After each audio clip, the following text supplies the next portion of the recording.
So let's talk about this big deal between United States and Ukraine. President Trump claimed that the help for Ukraine was not for free, so he estimated 350 billion of aid or something. We can discuss the numbers, but this is not the most important thing here. But he said he wants something from Ukraine in exchange, and this exchange should be 500 billion value of critical minerals. And now this is the question, what kind of minerals Ukraine has and what can Ukraine offer for the United States? And everyone was talking about this topic. Just do your research, just type into your browser Ukraine mineral resource or Ukraine rare earth elements. You're going to have a lot of new finds and new topics because everyone's talking about. And my idea with this presentation to give you a little bit wider insight and to discuss and to show you what Ukraine can offer for the United States in exchange and what's the war situation. I'm not going to talk about the daily fights and so on, but I'm just going to show you some interesting development in the war and on the resources. So, at the very beginning, this war started, let's say, more than 3 years. My first idea was, okay, this is not just because of the NATO membership of Ukraine. Maybe this is some kind of war on resources, because resources are not unlimited, they are limited, and everyone wants it. Just remember, if you played Age of Empires, what was your main goal first? Secure the resources. And then you can build a big army and you can attack the opponents. And I guess this is here the same. What we can see here, I'm going to explain these maps in detail. So just first, we can see here, now you can see my pointer. These green dots are the natural gas reserves in Ukraine.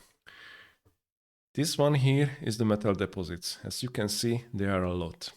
Then oil reserves, yeah, Ukraine has some. Coal deposit. This is going to be a quite interesting topic. I'm going to explain this in detail. And the soil. Ukraine has a quite unique soil, and this is valuable.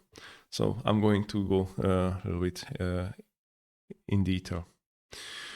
So, what was this great mineral deal between US and Ukraine? I use the past tense because it was about a signing ceremony 3 days ago, and President Zelensky went to Washington, and they had a press conference or open discussion, you name it as you wish, and we all know how it is ended. But I guess we should a little bit talk about what would be or what can be this deal in the future. So this is a bilateral agreement between Ukraine and the United States. This is the draft what I was managed to find in the internet search. So this is a quite big cooperation between Ukraine and the United States. This would be a reconstruction investment because somehow the war is going to end. And Ukraine must be rebuilt, and it's a lot of money. And United States wants its share because United States provided aid, military aid, financial aid, information, whatever, and it was not for free. So, what's the deal? This would be a reconstruction investment fund with joint US and Ukraine participation. So this means, and as you can see here, United States going to provide long-term financial commitment to reconstruct a secure, stable, and economically prosperous Ukraine. I guess this is what this country deserves, but not just because of the war. If we look back the history of the country, the last 30 years was nothing but struggling from one crisis to another one. This would be the part of the United States, like a startup investor. and the GOU, this is government of Ukraine, would provide the resources. So it's stipulated here, 50% of recurring revenues received, blah, blah, blah. This is mostly from export of minerals. This is if we read between the lines, this is what it is. And Ukraine, it's going to sell its mineral resources, oil and gas resources. Because of these minerals and for the oil production, we need relevant infrastructure and of course the energy and the ports. This is also written here. And this would be repatriation. 50% of the revenue goes in this joint, let's say, startup. And this startup is going to decide what kind of parts of Ukraine it's going to be rebuilt and where this money will be used. There are a lot of things are not clear in this draft because I guess this is not the end version. This was only on the internet. As you can see, this is a draft, so it can be anything in the final version. And there are things are not clear. And one point, it's very important. There is no safety guarantees. So I guess it was a big discussion. We're all familiar with this picture, so I don't want to go inside, go and talk about some kind of body language study or talking about closing anything else. No, it's not my topic for today. But we know it was a meeting between Zelensky, Trump, and Vice President Vance, and this ended how it ended. And now there is no negotiation anymore, or there is some kind of negotiation, but no signed deal for Ukraine. And President Trump announced today they're talking about shut down the intelligence aid for Ukraine. So this could be a very interesting situation. One thing is fact. President Trump wants deal and wants peace as soon as possible. So we will see how will he succeed. Let's talk about Ukraine, because everyone's talking about Ukraine and we have to give money and we have to provide anything. But let's talk a little bit about the country. Just for you Americans, a little bit explanation how is this country. So you are here, North America. There is a big water called Atlantics. Now this is Europe. This is where I'm living. I'm a Hungarian guy, but I'm living in Germany somewhere here. Anyway, so this is Europe and this is Ukraine, and this is where the war goes. The dark green was dark green is Ukraine, and the yellow green is what Russia occupied from 2014. Now you can see here a little bit better. So this is here Ukraine, capital is Kiev. North neighbor is Republic of Belarus, Russian Federation, Poland, Slovakia, Hungary, Romania, Moldavia. And now we have here the Black Sea and the Sea of Azov. So this is the geography, the rough geography of Ukraine. Its area, it's something 600,000 square kilometers. It's like Alaska, as big as Alaska. The capital is Kiev, as I mentioned. The population is, this is an interesting topic. I would say let's go with the IMF estimation. It's about 33.5 million people in Ukraine. I guess this is a little bit less. GDP of the country, I talk after the COVID time, it's 2023. It was something 180 billion US dollar. It's not high. And if we consider the GDP per capita, it's $5,100. So this is the lowest one in Europe. Country is rich. I'm going to show you how rich is the country, but there are many other things was not in favor of the people of Ukraine. So this is a long story and a sad story. That's the point why they have so low GDP. And this GDP comes mostly from services. almost 25% from industry. This is Ukraine has had, it's the point of view where we're talking about, a quite developed heavy industry, because Ukraine belonged to Russia, the Soviet Union, and this part of Ukraine was quite heavy industrialized. It was a big classical socialist industry with a lot of steel, a lot of machinery, a lot of power plants. It was dirty, but it was a big one. It's a classical story from Eastern Europe. So after the Soviet Union collapsed, we inherited a lot of heavy industry, and yeah, they're gone. So that's the point. But yeah, we have to find. We needed to figure out what we can do after the collapse, and Ukraine has 11% of agriculture. So this is a big chunk of the GDP comes from heavy industry and agriculture. And just for comparison, I put here the GDP value of Czech Republic. Czech Republic is a small country, and they had twice of the GDP of Ukraine. So again, it has a lot of things. Yeah, we can talk about corruption. We can talk about a lot of things, but this will be a political one, and I don't want to go into the political topics because I intend this channel to be a technical engineering channel. I'm just talking about Ukraine because there is a lot of things and a lot of misinformation, misconception, what are the critical minerals and what US or Europe, even Europe can get. So I just want to clarify and analyze the topic from a neutral perspective. So I'm not going to be pro-Russian, pro-Ukraine. I try to keep this in a neutral position. So let's talk about a little bit more of geography of Ukraine.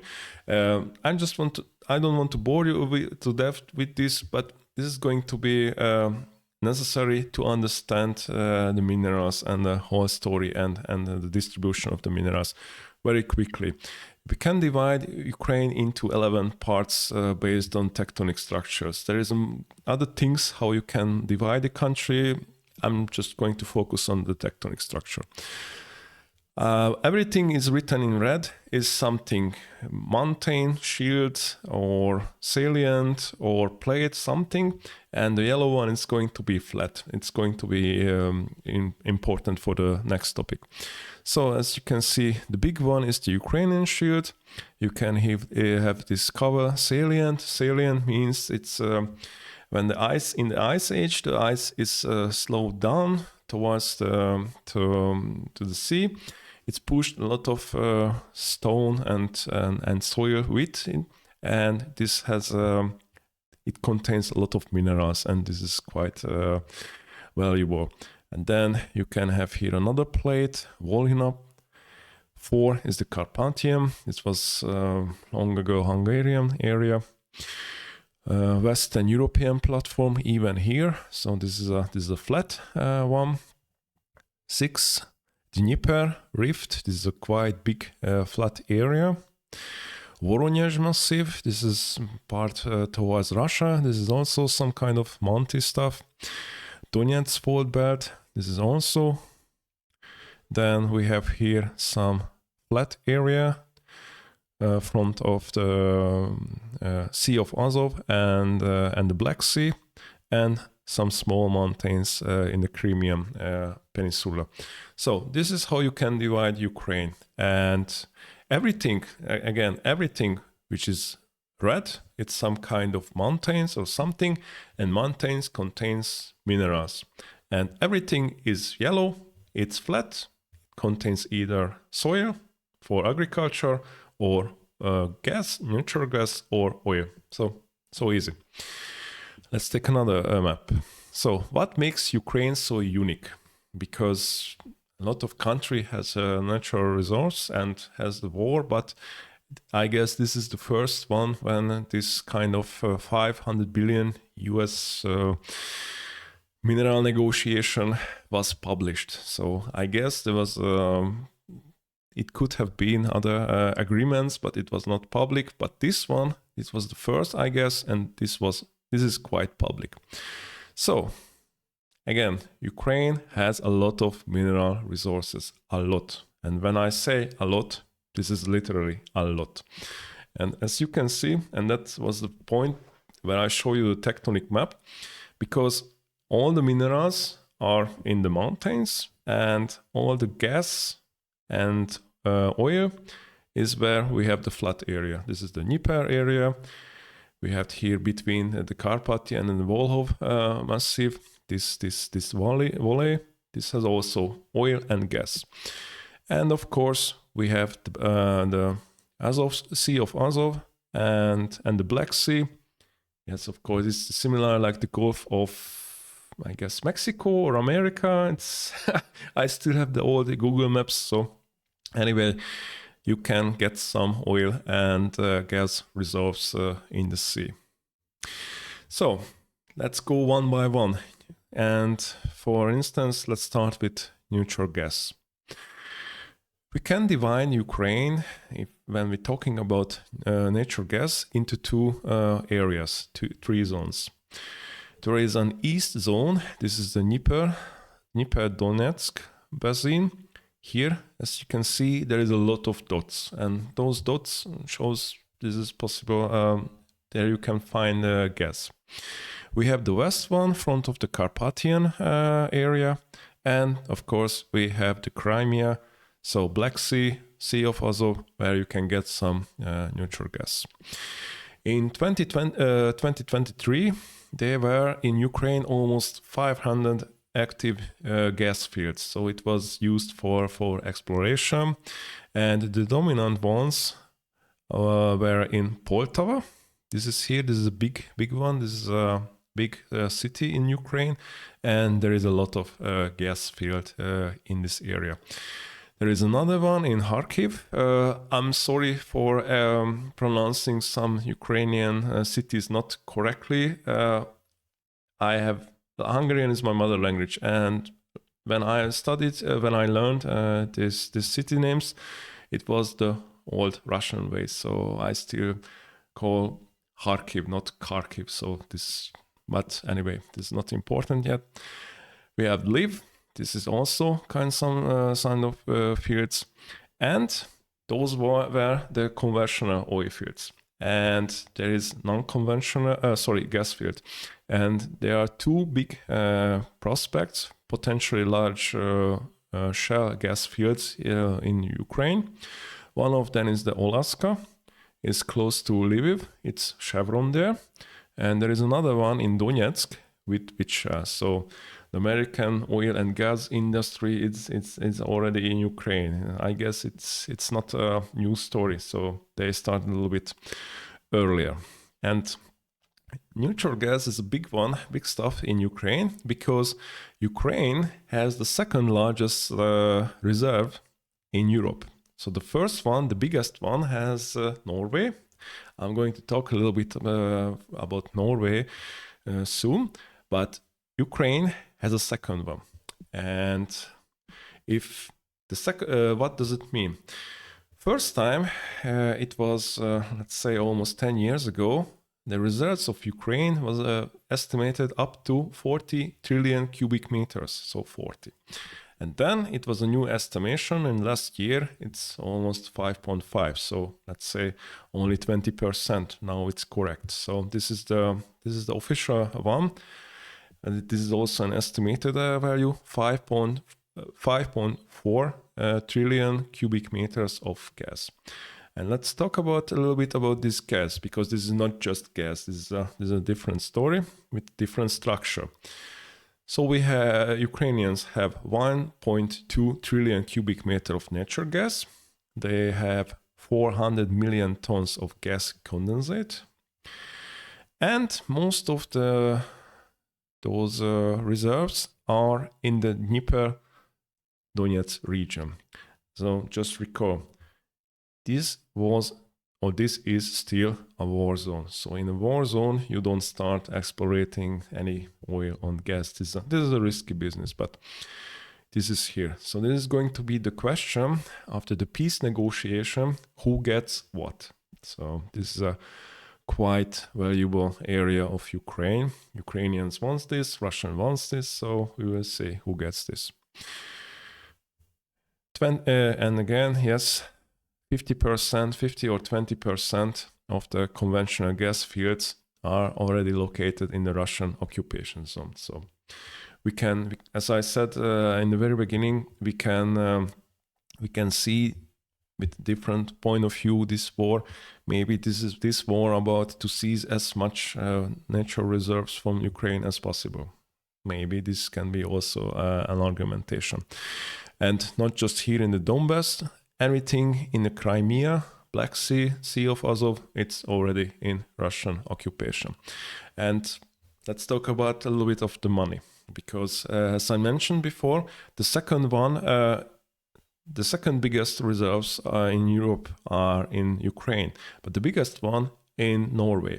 And why I'm talking about Norway? Because from Norway, I have value.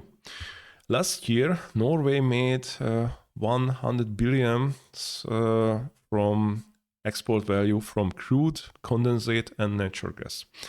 And if we're talking about Ukraine, and if we're talking about this 500 billion mineral deal, mineral means not just minerals, not just metals. It can be gas. And just for the sake of the argument, let's think for a second. If Norway has the highest one, and Ukraine has, let's say, 30% less gas than Norway, maybe Ukraine can generate 40-50 billion US dollar a year just with the natural gas, because Ukraine has a lot of gas and most of them should be exploited. And I mentioned before, Chevron and Shell are already in the Ukraine, so maybe they can start something. Of course, this needs investment, because oil field it's not cheap, or a gas field. So that was the nature gas. Let's take another one, oil. Here is a situation similar, so you can have here also the 3 zones, but most of the oil deposits are here in the Dnieper area. So again, the gas and the nature gas are where we have some flat areas.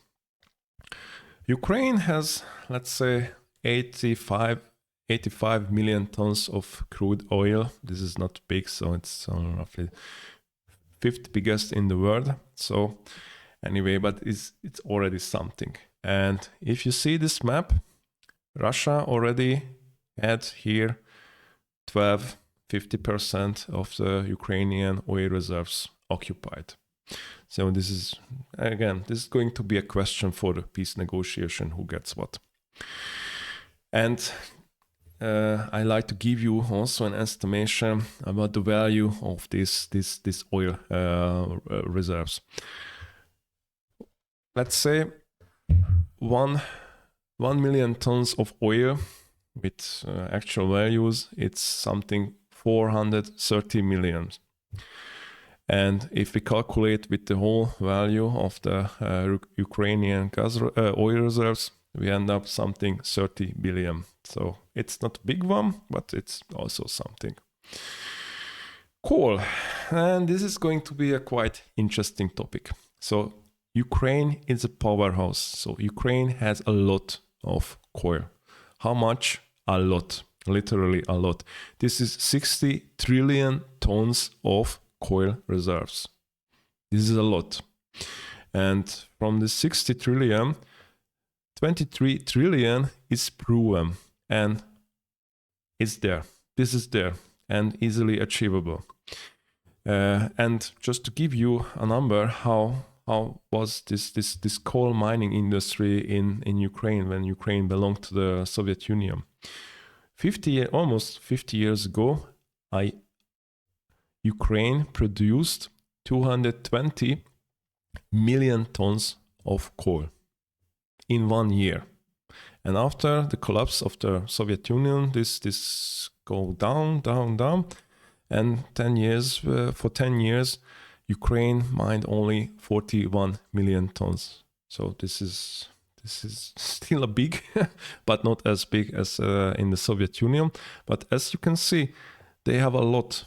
So they can mine with this capacity for hundreds of years, and still they're going to have some more. Ukraine has some nuclear power plants. The biggest one in Europe is in Ukraine. This is the Zaporozhye power plant. The biggest one in the world, I guess, it's the Bruce power plant in Canada, and the second one is here in Zaporozhye. And Ukraine has a lot of coal-based, coal-fired power plant because you have high-quality coal, and you can use this. And let's talk about the quality. Ukraine has a unique structure of coal, especially here in Donbass. And there is two kind of high quality coal. It's high grade and ultra high grade, HG and UHG anthracite. This is very important. It's anthracite and bituminous coal deposits in the Donbass region. So this is what you need for steel manufacturing, for coke, because this has high heat. This is a high quality heat source, and you can burn this almost perfectly. And you have the low quality coal. This is the lignite. This is also what the Germans has and many other countries. This is the dirty one because you have a lot of impurities in this kind of coal. And this is what you use for electricity generation, because the high quality, this goes for steel manufacturing, for metallurgical application. And this is a very interesting thing. 65% of the coal reserves are already in Russian occupation zone. It's here in Donbass. And it has an estimated value. This is between 10 and 12 trillion dollars. So this is big money. This is going to be also interesting what happens here. And now let's talk about metals. So this is a big thing where this is what you can hear all the time: rare earth metals and special materials, critical minerals. Even in Europe, this is a discussion goes for a long time, because if we're talking about rare earth element, I'm going to do another video. I'm not going to talk much here, just as much as necessary. There is a big problem with rare earth element. For me, it's not a problem because I have no problem with China. I lived there for 2 years and I had great memories from the country. But from the political point of view, this is an issue that China has the biggest rare earth element facilities, and the whole world depends on it. And the rare earth element in Ukraine is the sweet spot. And so everyone is talking about, yeah, this is what we have. And in Europe, you can hear, American gets the cherry on the top, and what gets Europe? Because Europe is financing Ukraine too. So there are many discussions in this topic. So I like to explain a few things about this rare earth stuff in Ukraine.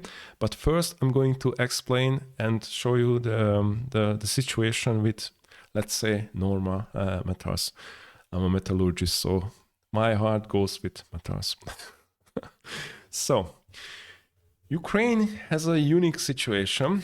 In the industry, we use, let's say, 120 different kind of metals, and Ukraine has almost everything. So we used to say in Hungary, Ukraine has the whole periodic system at disposal. It's there. So, minerals. Ukraine has at least almost 9,000 deposits, formations with various metal deposits. So this is where you start mining and you find something. So those dots are not everything. They're just the major points where you can get a lot of minerals. Approximately 50% of the metal deposits are in the Russian occupation zone, and these metal deposits and mine deposits are quite valuable. I'm going to show you some figures about this topic. A lot of titanium and zirconium. This is quite interesting topic and valuable. A lot of things. So the problem of Russia they have aviation industry, but they don't have a lot of titanium. And I'm going to show you Ukraine is a powerhouse when it comes to titanium. And that was also an old story in Hungary, because we have aluminum and the bauxite, the ore had a little bit high titanium content. So Russia, Soviet Union took everything from Hungary, because they needed the critical material dash the titanium for the airspace program. Titanium is it's a very important material. Just think about the Blackbird SR-71 made of almost titanium. Yeah, I'm going to talk about metals. Yeah, I'm going to talk a lot of this topic. Yeah, there is a strontium deposit also under Russian occupation. This is quite important for nuclear energy. And if we're talking about nuclear energy, at least one uranium deposit, it's also in the Russian occupation zone. So yeah, this is it. And 30% of precious material also in the Russian occupation zone. Those deposits are mostly in the Sea of Azov area. So no, let's talk about materials. So this is where the materials engineer is happy. So beryllium, let's start with beryllium. Ukraine, and I'm going to use this document here. This was a general project between European Union and Ukraine, because European Union was also looking for the Ukrainian resources, not as directly as the Americans, but Ukraine has also some eyes and wishes and desires, because we still have our industry and we have some special industries, but we don't have the resources. So it was a general project funded by European Union, and in this project document we can see Ukraine has estimated 1.2 million tons of beryllium oxide. This is located here, mostly here. And why it is important? Because beryllium is a special kind of material. This is used for nuclear application. For example, the CERN, yes, where the black hole is going to be based on the some funny guy. The nuclear energy and the nuclear studies are using a lot of beryllium, or the James Webb Telescope used a lot of beryllium. This is a quite interesting material, and you can extract beryllium from beryllium oxide, and this yield means you have to use 20 kilogram of beryllium oxide to get 1 kilogram of beryllium. So this is what I use for the estimation. So and 1 kilogram of beryllium is roughly $50,000, which makes the Ukrainian deposits, it's something $1 billion. So this is here north of Ukraine, so far away from the front line. And where is Ukraine with this deposit? I would say nowhere. So United States, China, Brazil, and Mozambique are the biggest player in this beryllium business. And there is a big mine in the United States, can produce almost 200 tons a year. So a year ago, I worked a little bit with beryllium. We needed to wear this. This is an ugly stuff, and everything came from United States. So we needed to make a lot of precautions what goes with beryllium, because this is a highly toxic material. If you wear it, you are exposed to those metal vapor, and this is not okay. This is not good, but in some cases, you have to use beryllium because there is no other options. Graphite. This is also an interesting topic, and Ukraine has a lot of graphite. Why? Because this is connected to coal, and Ukraine has a lot of coal. And graphite reserves of Ukraine, it's almost the biggest one in the world. This is the fourth of the world. So we're talking about 40 million tons of graphite, which is a lot. And if we just look this chart, it's almost as much as Russia has. And graphite, it's quite valuable. And I just check the value of the graphite. I made this video in Hungarian, and I guess I made a mistake because I had an offer for a graphite heat exchanger made of graphite. You use this for special acids, and I just used the value for a high-end quality stuff, and that's the reason why I estimated this value in my Hungarian video 50 times higher. So this is not correct. Let's say this is just normal graphite, and 1 ton it's $5,500, which makes the Ukrainian reserves roughly $88 billion, which is quite big. And the deposits are here.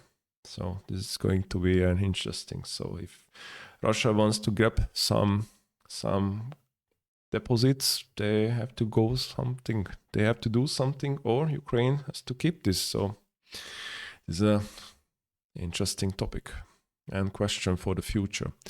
Lithium, this is also interesting. Nobody was talking about lithium for 10 years before. Now everyone is talking about this. Let's take a look what Ukraine has. Ukraine has a large deposit.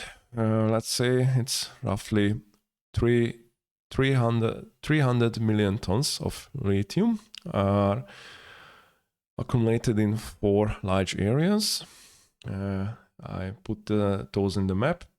2 of them are under the Russian occupation zone and 2 in the middle of Ukraine. So this one, Shevchenkiska, is in the Donbas area, close to this, I guess, in the Russian occupation. Dobra and Kruta Balka here, close to the Sea of Azov. Two are under Russian occupation. And if we're talking about the occupation, this is roughly 35% in Russian hands. And the rest, let's say it's 500,000 tons of lithium. And the market price of 1,000 of lithium is something $10,000, which makes the whole reserve something $5 billion. And as you can see here, the average content of lithium, because they have the lithium ore, and this is what you have to refine, similar as the beryllium oxide, and you have this yield. And the mines here has a little bit more than the others in the Russian area. So this lithium, it's very interesting and important topic even in Europe, because everyone's talking about the electromobility, and for that you need lithium batteries. Titanium, zirconium. So here gets the situation a little bit interesting.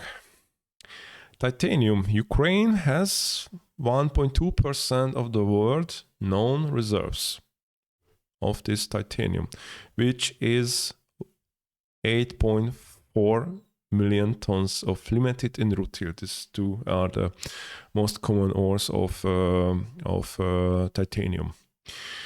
And Ukraine is here in the top 10, I would say, almost in the top 10 with this value.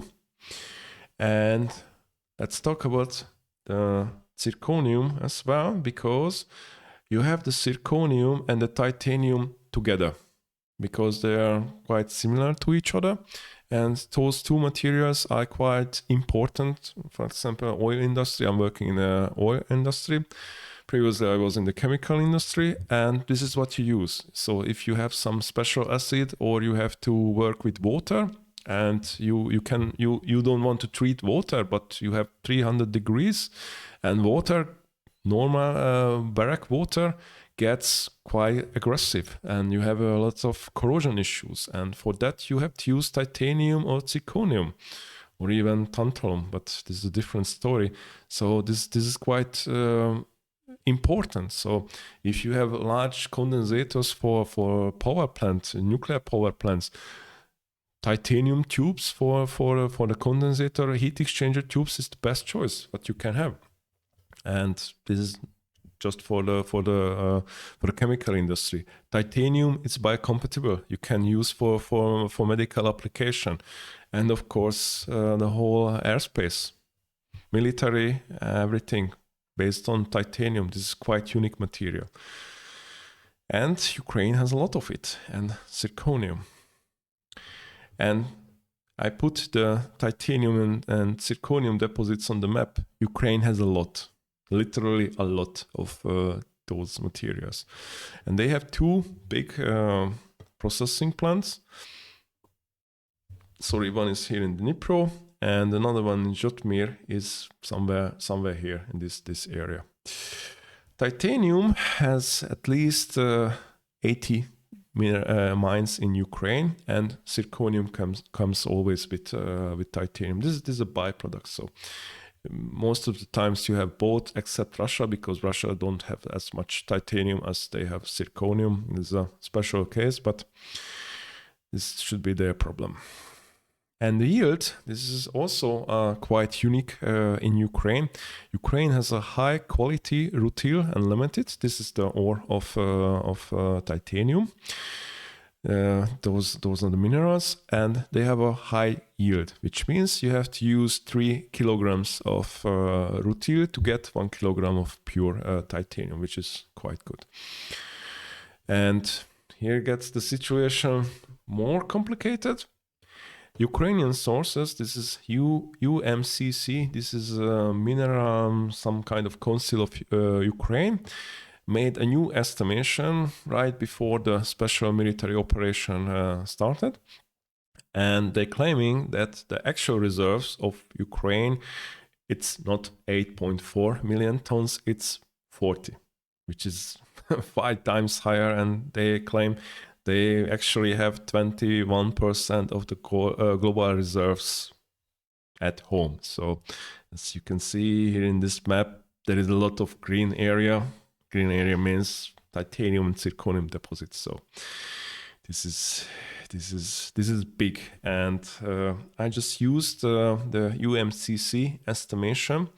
And if this is true, they are sitting on roughly a value of $90 billion, $90 million underneath Ukraine. So this is something. Non-ferrous material. This is also quite a significant topic for today's agenda. Ukraine has has some cobalt, not as much as Congo and Australia, but they have some. They have nickel, not as much, but they have. They have chromium, not in the top 5, but they have. They have copper, and they have magnesium, a lot. As you can see here, it's somewhere here in the middle. And manganese. Ukraine has a lot of manganese, and Ukraine is here. And we can see here almost 10% of the world reserves are located in Ukraine. Is here somewhere in the middle, and it was also an important mineral alloy element during the World War II. So when Hitler lost these deposits in Ukraine and many others in the Scandinavian countries, they have an issue with the armor quality. I guess you saw a lot of pictures from World War II where the front glasses of Panther and Tiger II was completely smashed by projectile. Yes, because critical alloying elements were missing from the armor. And if this is missing, then you have the problems called temper embrittlement. I'm not going to go deeper in these details. I made a lot of video in Hungarian, and I will translate them to English. And I'm going to talk about this topic because I guess we can discuss the World War II from a metallurgical point of view, and this is what I like to do.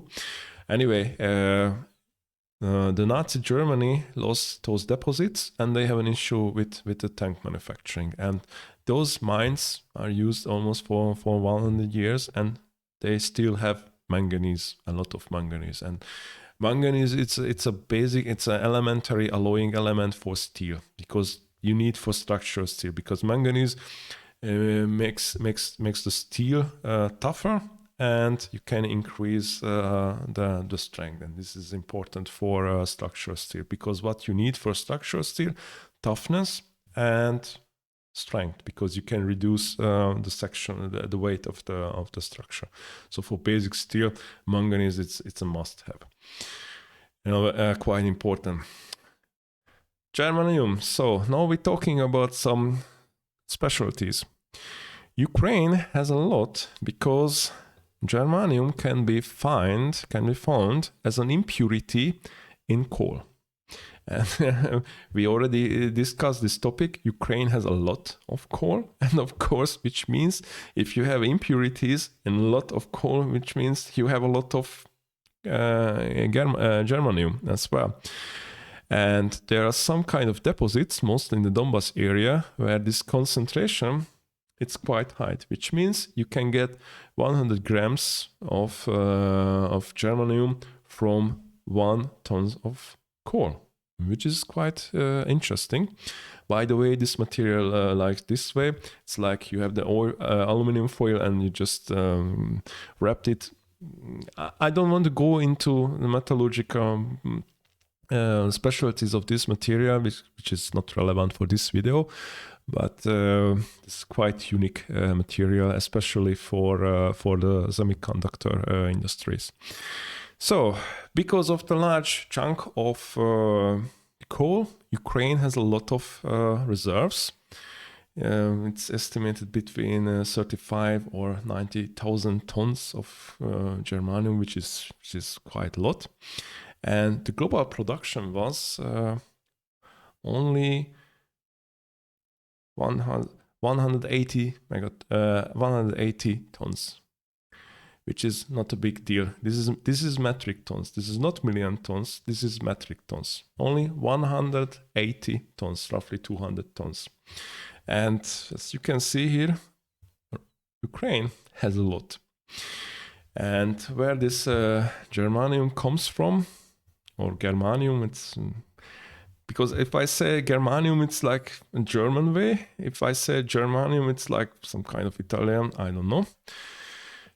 Anyway, most of the production comes from China, because Ukraine don't go in this way. They just burn the coal. But if there is a even bigger need for this metal, they have the technology, because this is you can extract this material from the coal. It's like similar that you can extract from the refinery heavy metals from the crude oil. I saw many times vanadium and some other interesting metals you can extract from crude oil, and the same way you can extract it from coal. So more than 90% of this metal comes from China, and the market capitalization is not a big deal right now. But I guess this is market about to explode, because China use it for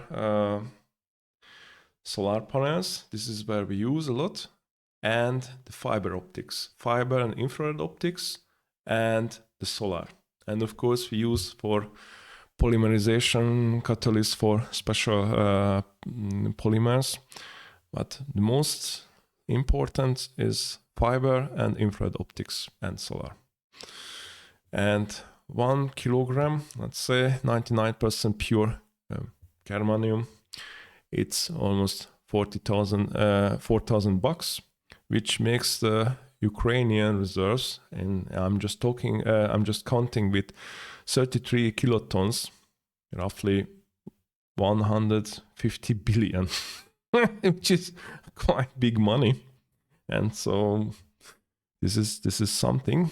Hafnium, this is also something what Ukraine has. allegedly has.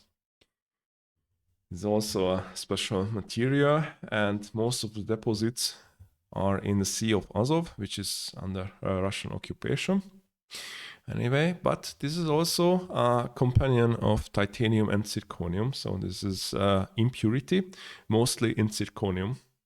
This is important stuff because zirconium is mostly used for not just the chemical industries, in the nuclear one, because this is what you use to cover the nuclear fuel rods. And this is the first line of defense to separate the uranium from the cooling water. And for that purpose, zirconium has special material requirements. So everything can make zirconium brittle, it's bad. So hafnium, it's one candidate for that.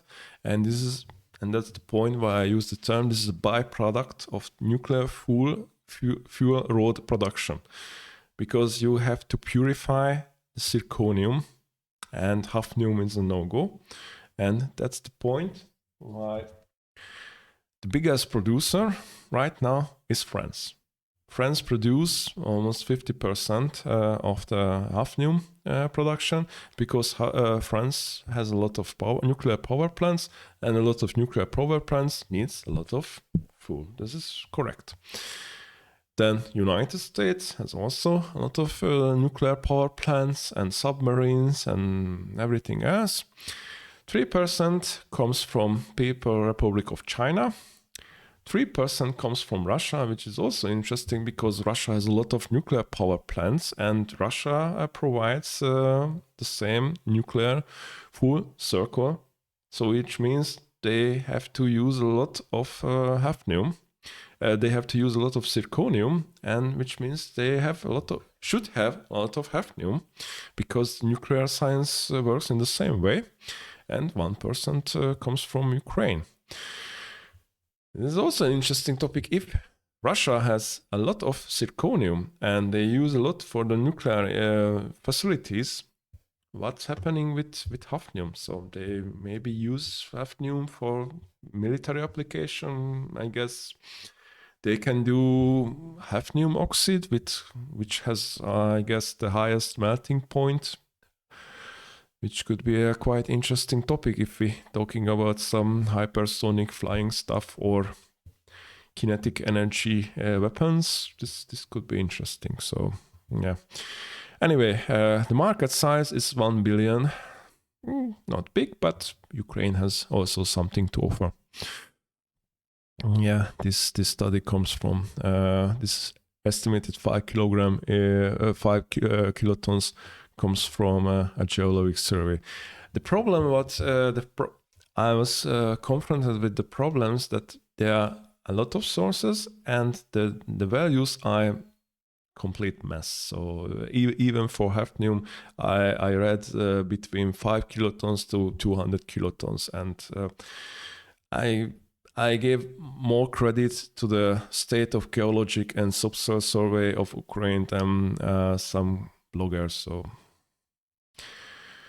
we will see.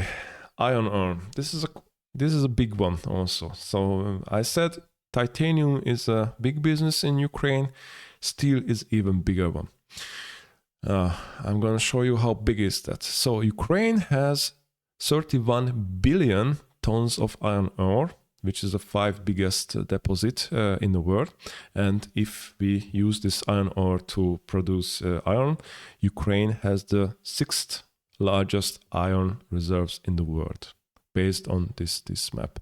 And I marked with green where are the big iron deposits, and most of them are in the Russian occupation zone, 50%, I'd say 50%.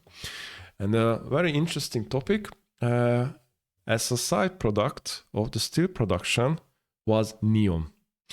Neon is a noble gas which is used by the semiconductor industry, and you can get neon by separating the air, which is what you have to do if you are in the steel production, because for the steel, for the oxygen converter, you need high quality oxygen. So you have to get rid of nitrogen and anything else comes from the air.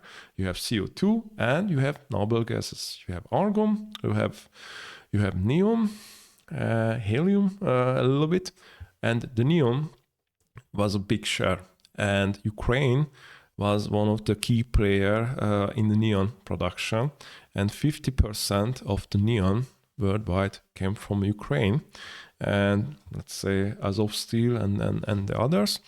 And now steel production in Ukraine is down, which means the neon production as well. So it was a disruption in the supply chain, and I guess we all remember it was because of the COVID. No, it wasn't because of the COVID. It was because of the war. So it was a big problem with chip supply, because you have to use neon, a noble gas, for the waffle production. Yes, and if we consider the value of this iron, or this is big. This is something 500-600 billion bucks. Uranium. So this is going to be a little bit challenging, because uranium is also strategic material, and this is somehow in the dark zone, in the gray area. So it was a little bit challenging to find something. Those are the uranium deposits known, let's say the open sourcely available, publicly available sites in Ukraine. As you can see, these two dots, and that's the reason why I said at least one deposit in the Russian occupation zone, one or two, maybe. So Ukraine has the 11th largest uranium deposits in the world. So as you can see here, there's the key player. So Canada, that's the reason why they have the CANDU reactors, but it's a different topic.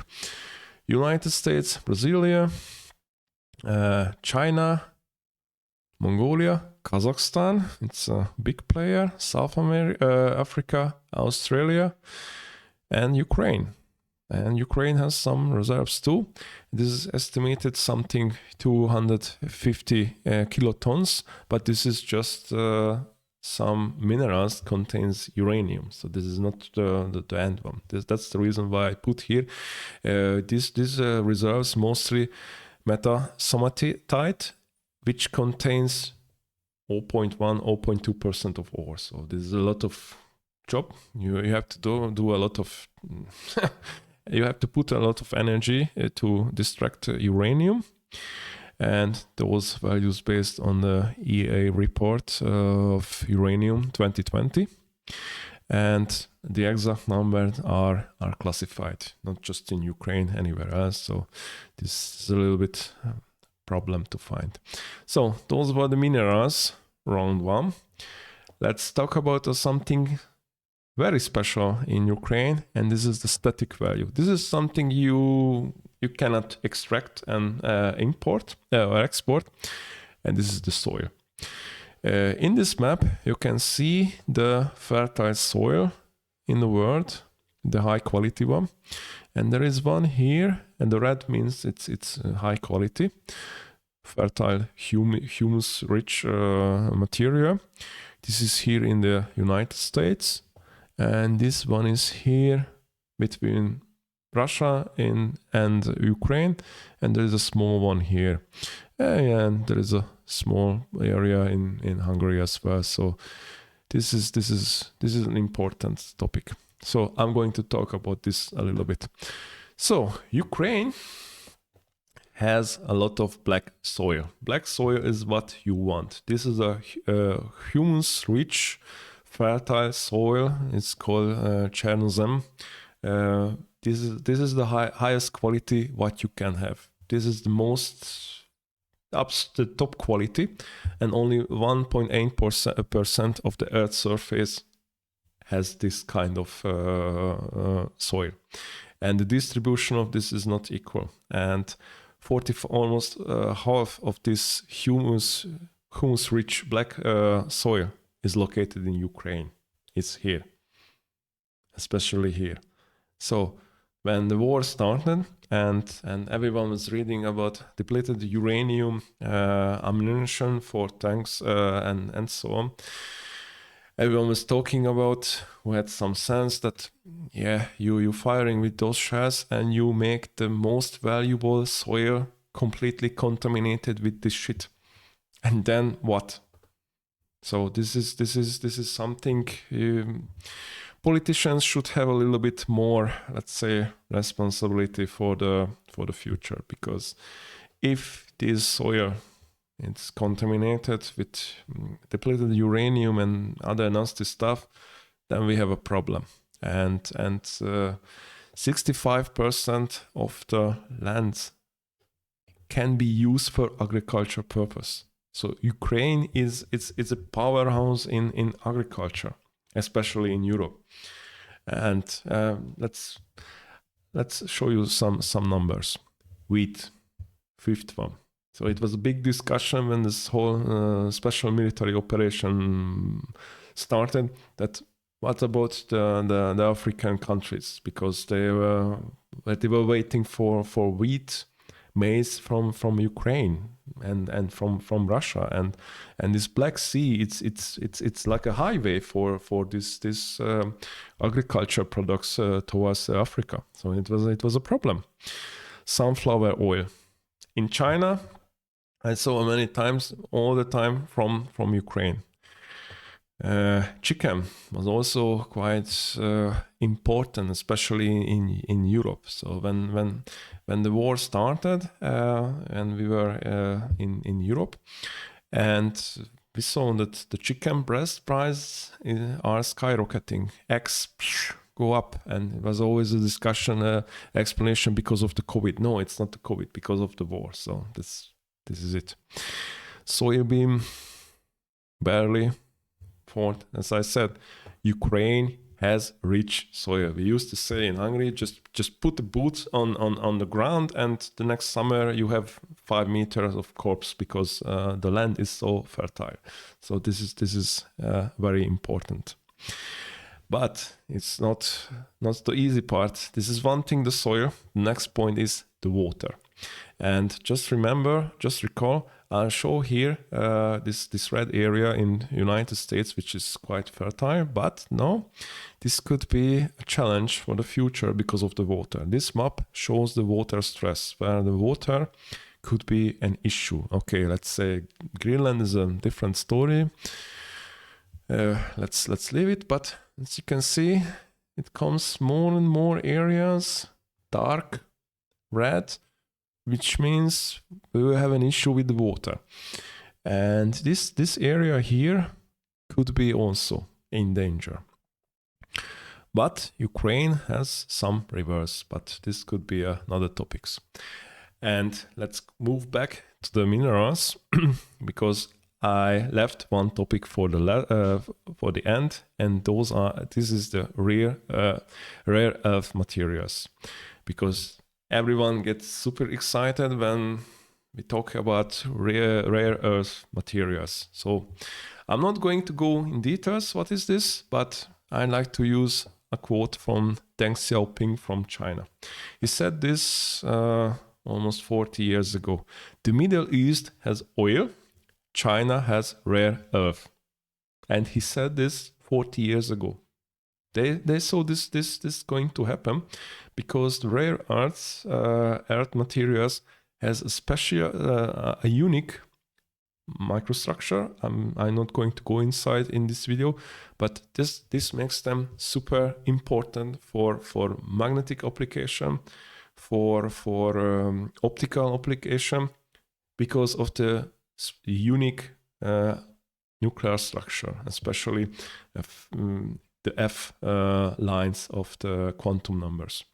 This is quite unique. And we use the term rare earth materials.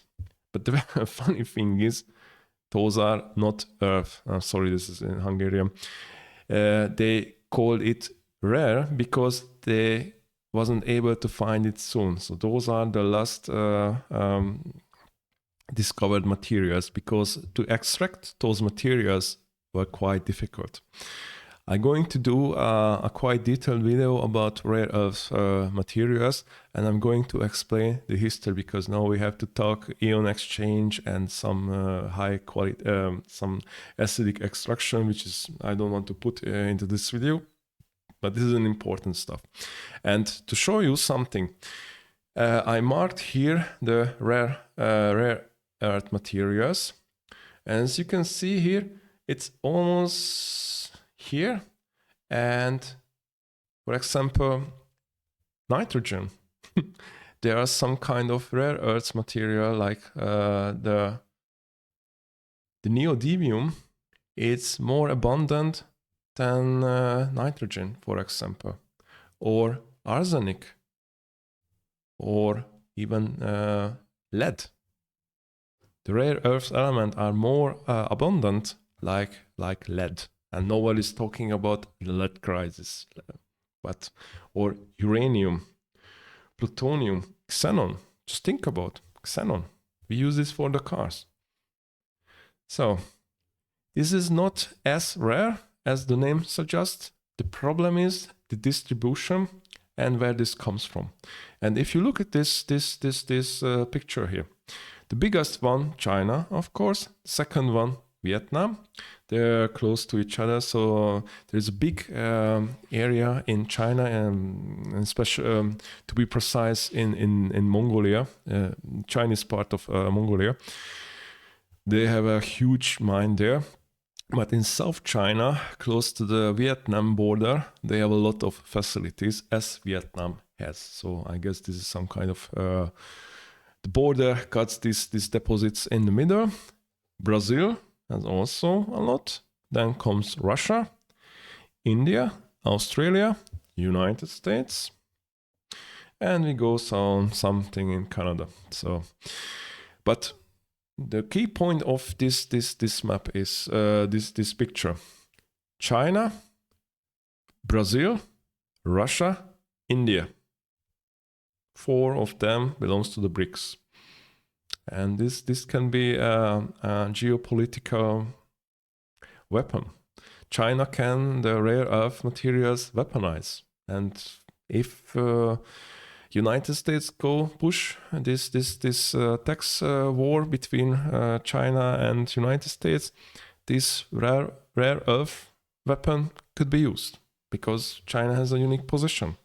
And this can hit back. So I understand the motivation of the United States get as much deposits as possible, but I show you in this presentation that Ukraine doesn't have as much as United States think. They have other one, a lot, but not the rare earth elements. And all the time I was looking for materials for this presentation. All the time was written, yeah, rare earth element. Even lithium was listed as rare materials, which is complete nonsense, because lithium it's not.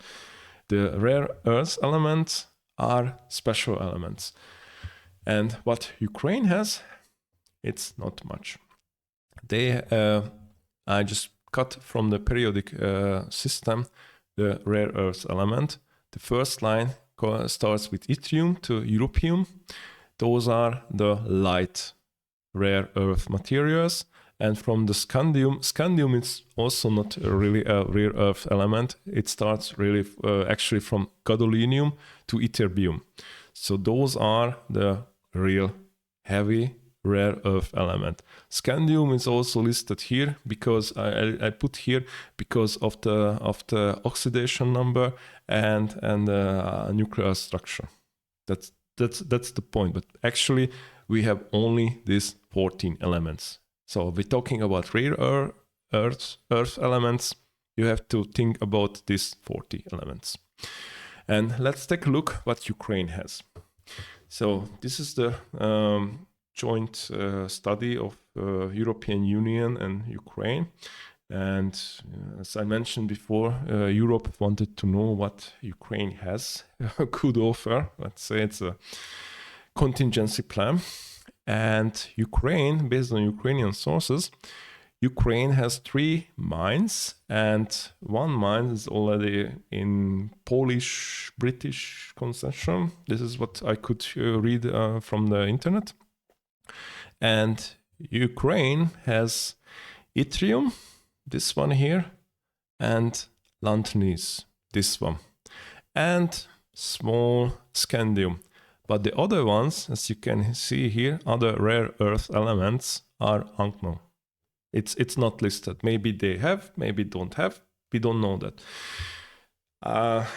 I assume, and this is my idea, United States, Russia, China, and even Ukraine, they have, I guess, a little bit more detailed resources. Maybe they have more input in this topic, but this is what I can use. So this study was used in a public in a presentation, was made for the German government.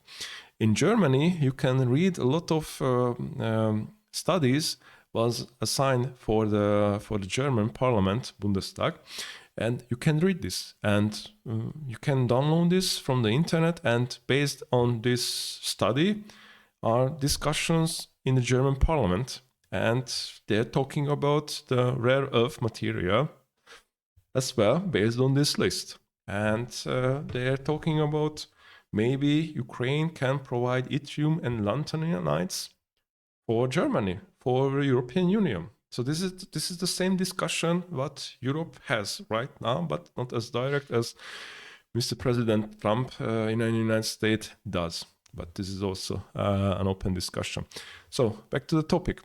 So Ukraine has yttrium and lanthanium, and the estimated reserves are in oxide. This is very important. This is oxide. So this is similar like beryllium oxide. It's roughly 2 million tons, which is something. But let's go a little bit back. And just to show you something about the market capitalization and the market value of those 2 elements, yttrium and lanthanum. Those are both oxides. So right now, Ukraine doesn't have the capability to purify this material. So they have to sell it to the country where they can extract the rare earth from those oxides. And if you just sell the oxide, it's not as lucrative it should be. So, and if we estimate this value, this 2 megatons of oxides, and calculating, assuming that 50% of yttrium, 50% lanthanum, and then we calculate this, Ukraine has a rare earth wealth, let's say 5 billion, and that's it. And then you have to invest quite unique machinery, a quite unique plant to extract the oxide and separate the oxide from the metal. This is something also quite expensive. So this is the big Ukrainian rare earth deposit, what we can get from validated sources. And this study, again, was made for the European Union. And in the German parliament, they're talking about the rare earth element based on this list. So this is what Ukraine has. And then to give you a summary, because I guess this 500 billion let's say demand from the United States should be repaid. So the question is, Ukraine can do that or not? So let's put the resources together.